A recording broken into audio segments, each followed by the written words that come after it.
सरकारी नोकरी नाही मिळाली, पण त्याच अपयशातून 1 कोटी रुपयांचं वाचनाचं साम्राज्य उभं राहिलं. ही गोष्ट आहे एका शिक्षकाची, ज्याचं आयुष्य एका निर्णयावर थांबायला हवं होतं, पण ज्यानं त्याच ठिकाणी नवीन प्रवास सुरू केला.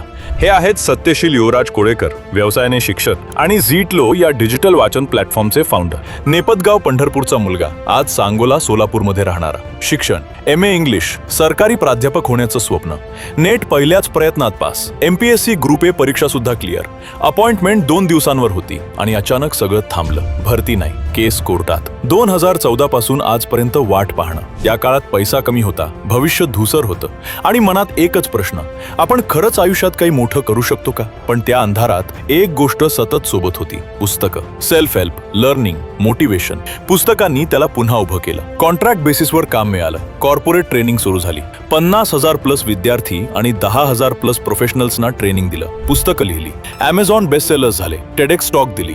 पुस्तकांची आवड होती म्हणून इन्फ्लुएन्स मराठी हे पुस्तकांची माहिती देणारे इंस्टाग्राम पेज सुरू केले. आणि मग एक मोठी जाणीव झाली, लोकांना वाचायचंय, पण वेळ नाही, पैसे नाहीत आणि वाचायला लावणारी सिस्टीम नाही. याच प्रश्नातून डिसेंबर 2024 मध्ये जन्म झाला झीटलो. फक्त 3,000 रुपये गुंतवणूक, एक छोटा प्रयोग. आज झीटलो म्हणजे 100 रुपयांपेक्षा कमी किमतीची मोबाईल फ्रेंडली PDF पुस्तके. लहान, प्रॅक्टिकल, व्यवहारात उपयोगी वाचन. AI बेस्ड, पूर्णपणे ऑटोमेटेड सिस्टम. कॉल्स आणि मेसेजद्वारे वाचनाची आठवण. लोक फक्त पुस्तक घेत नाहीत, ते खरंच वाचतात.